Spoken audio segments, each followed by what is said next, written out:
cam. Oke. Oke, Assalamualaikum warahmatullahi wabarakatuh.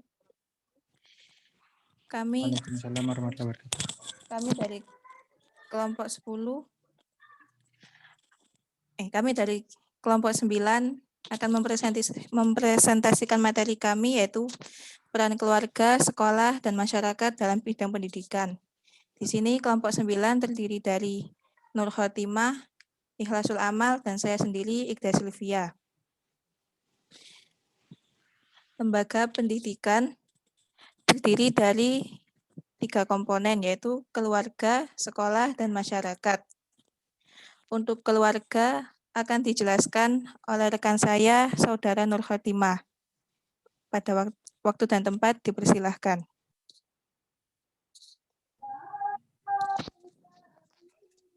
Baik, terima kasih kepada moderator. Untuk yang pertama, pengertian keluarga.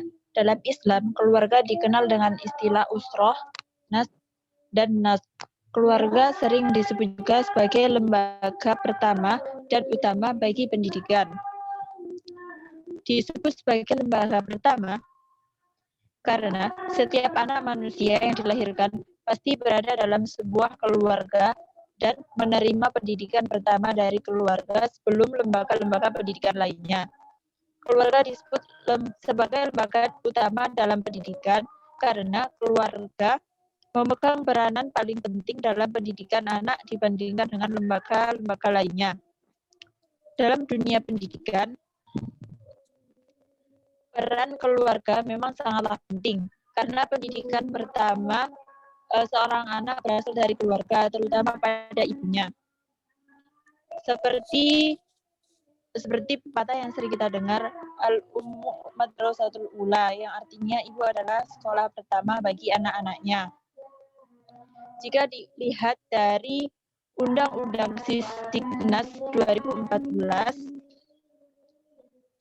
hak dan kewajiban sebagai orang tua untuk memberikan pendidikan kepada anaknya terdapat dalam pasal 7 Undang-Undang RI nomor 20 tahun 2003 yang berbunyi, orang tua berhak untuk berperan serta dalam memilih satuan pendidikan dan memperoleh informasi mengenai perkembangan pendidikan anaknya.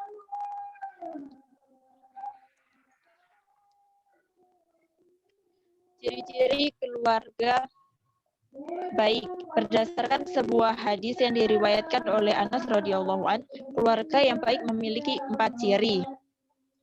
Ciri yang pertama yaitu keluarga yang memiliki semangat dan kecintaan untuk mempelajari dan menghayati ajaran-ajaran agama dengan sebaik-baiknya. Kemudian, mengamalkan dan mengaktualisasikan dalam kehidupan sehari-hari. Ciri yang kedua yaitu keluarga di mana setiap anggotanya saling menghormati dan saling menyayangi. Yang ketiga yaitu keluarga yang dari segi nafkah atau konsumsi tidak berlebih-lebihan, sederhana, dan tidak konsumtif. Ciri yang keempat yaitu keluarga yang sadar akan kekurangan dan kelemahannya, sehingga selalu berusaha meningkatkan ilmu pengetahuan setiap anggota keluarganya melalui proses belajar dan pendidikan seumur hidup.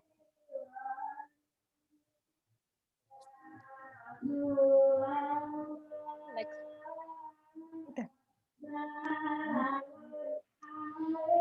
Peran orang tua sebagai pendidik.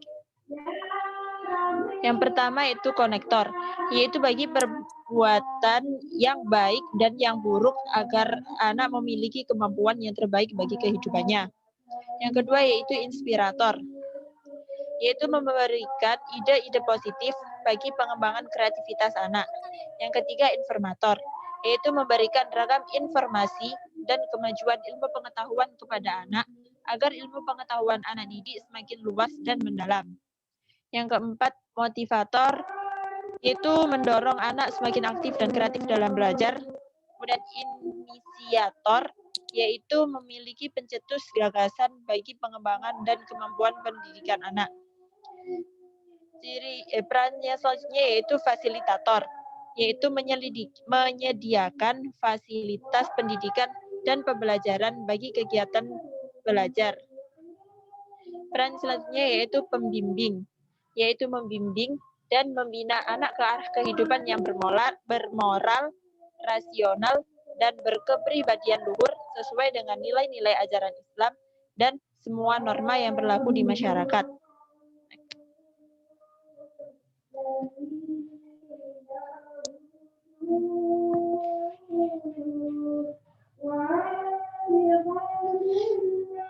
Penerapan nilai-nilai pendidikan dalam keluarga. 1. Membiasakan anak bangun pagi, mengatur tempat tidur, dan berolahraga. 2. Membiasakan anak mengucap salam saat keluar dan pulang ke rumah. 3. Menerapkan pelaksanaan ibadah sholat sendiri dan berjamaah. 4. Membiasakan anak bersikap sopan santun kepada orang tua dan tamu. 5. Membiasakan anak turut membantu mengerjakan tugas-tugas rumah. 6. Membiasakan anak mengatur dan memelihara barang-barang yang dimilikinya. 7. Menerapkan musyawarah dan mufakat dalam keluarga sehingga dalam diri anak akan tumbuh jiwa demokratis. 8. Membiasakan anak menyantuni anak yatim dan fakir miskin. 9. Membiasakan anak pamit jika keluar rumah.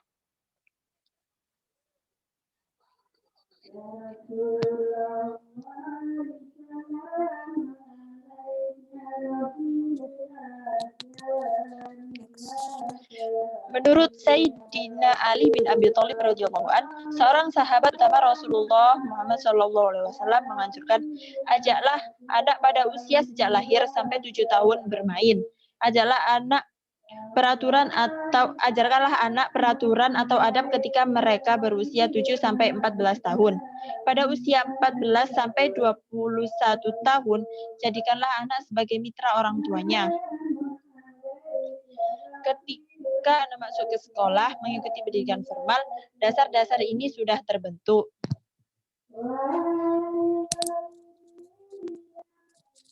Oke, selanjutnya adalah pembahasan tentang sekolah yang akan disampaikan oleh Saudara Ikhlas. Waktu dan tempat saya persilahkan.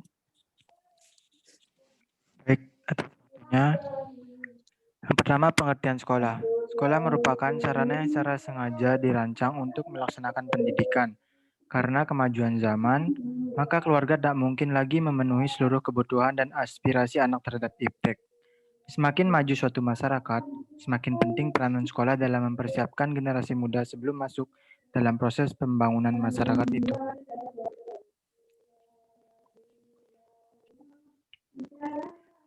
Yang kedua, ada upaya sekolah dalam pelaksanaan nilai-nilai pendidikan.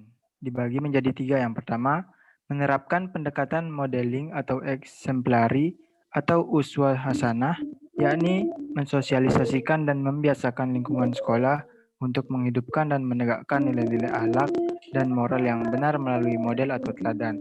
Yang kedua, menjelaskan atau mengklarifikasikan kepada peserta didik secara terus-menerus tentang berbagai nilai yang baik dan yang buruk. Yang ketiga, menerapkan pendidikan berdasarkan karakter atau karakter-based education. Hal ini bisa dilakukan dengan menerapkan karakter-based approach ke dalam setiap mata pelajaran nilai yang ada di samping mata pelajaran. Mata pelajaran khusus untuk pendidikan karakter seperti pelajaran agama, pendidikan kewarganegaraan atau PKN, sejarah, Pancasila, dan sebagainya. Contoh-contoh perilaku yang dapat diterapkan di sekolah. Yang pertama, membiasakan siswa berbudaya salam, sapa, dan senyum. Yang kedua, tiba di sekolah mengucap salam sambil salaman dan cium tangan guru. Yang ketiga, menyapa teman, satpam, penjual di kantin atau cleaning service di sekolah. Yang keempat, menyapa dengan sopan tamu yang datang ke sekolah. Yang kelima, membiasakan siswa berbicara dengan bahasa yang baik dan santun. Yang keenam, mendidik siswa duduk dengan sopan di kelas. Yang ketujuh, mendidik siswa makan sambil duduk di tempat yang telah disediakan, tidak sambil jalan-jalan. Dan yang terakhir, membimbing dan membiasakan siswa sholat duha dan sholat zuhur berjamaah di sekolah. Adapun strategi pendidikan karakter di sekolah atau madrasah. Pertama, ada pendekatan normatif, yaitu pendekatan yang berupa perumusan tata tertib yang dilandasi nilai-nilai pendidikan karakter dan melibatkan siswa atau santri dalam perumusannya. Yang kedua, ada pendekatan model, yakni mereka atau perangkat madrasah, khususnya pimpinan madrasah berupaya untuk menjadi model dari tata tertib yang dirumuskan ucap, sikap, dan perilakunya menjadi perwujudan dari tata tertib yang disepakati bersama. Yang ketiga ada pendekatan reward and punishment, yakni diberlakukannya sistem hadiah dan hukuman sebagai stimulus dan motivator terwujudnya tata kelola yang dibuat. Dan yang keempat ada pendekatan suasana belajar, yakni dengan mengkondisikan suasana, baik fisik atau psikis, belajar agar menjadi sumber inspirasi penyadaran nilai bagi seluruh pengangkat madrasah, termasuk para siswa, seperti dengan memasang visi madrasah, kata-kata hikmah, dan ayat-ayat Al-Quran. Adapun kendala-kendala yang dihadapi sekolah. Yang pertama, tidak ada atau kurangnya keteladanan atau contoh yang diberikan. Yang kedua, guru yang tidak konsisten dalam melaksanakan aturan yang telah ditetapkan. Dan yang ketiga, lingkungan sekolah yang tidak kondusif untuk pembelajaran sekolah. Oke, yang selanjutnya pembahasan tentang masyarakat yang akan disampaikan oleh saya sendiri. Yang pertama, pengertian masyarakat. Masyarakat adalah sekumpulan orang-orang yang memiliki berbagai macam kualitas diri yang saling berinteraksi dan bersifat kontinu dan saling terikat oleh suatu identitas yang sama dalam dirinya. Kualitas suatu masyarakat ditentukan dalam tingkat pendidikan anggotanya. Semakin tinggi kualitas pendidikan anggotanya, semakin tinggi pula kualitas masyarakat di dalamnya.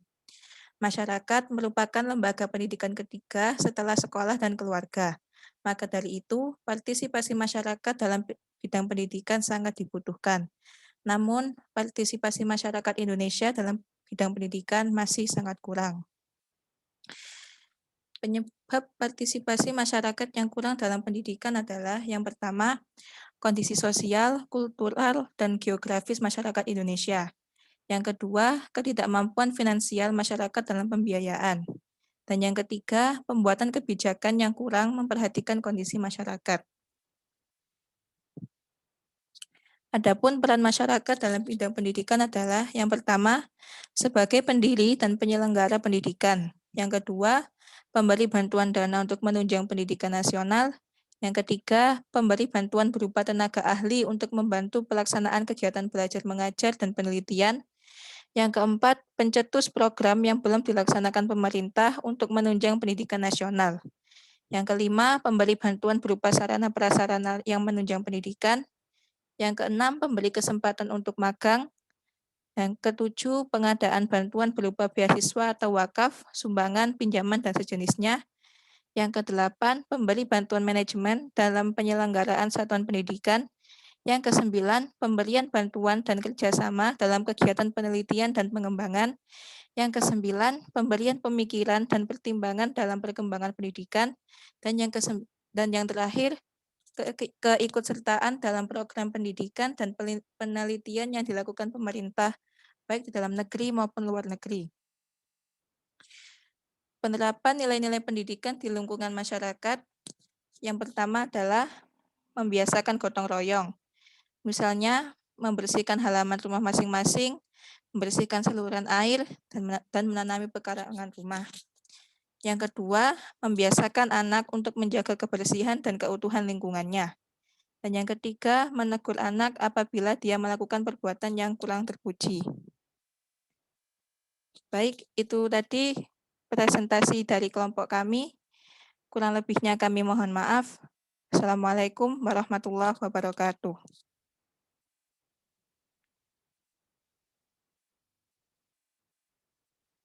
Silakan.